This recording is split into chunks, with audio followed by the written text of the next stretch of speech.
Next sample is called the Baste at 5/8. So a baste stitch essentially is like a temporary stitch. So when we do that, we want to adjust the top knob. We want to increase the length on a baste so that, like I said, it's temporary so that you could just pull it right out.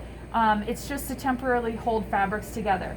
So our normal setting on the length is a 2. I'm going to crank that all the way to a 4. Okay? And then the sample is asking for a 5/8, so we're going to line that up with the 5/8 on the needle guide. And then one other thing to note with the baste is that we don't backstitch. So we're not going to backstitch when we start or stop.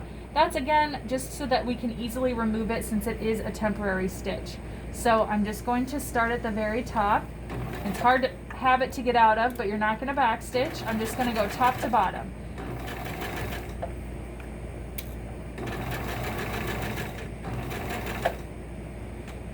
And then I'll show you what that looks like.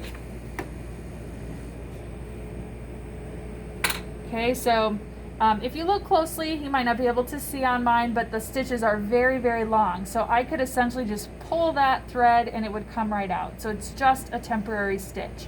So when you add that to your grading sheet, definitely make sure you summarize the parts of the baste, because we do have students that kind of forget that there's no back stitching, and then you need to make sure you indicate what number you're changing that knob to.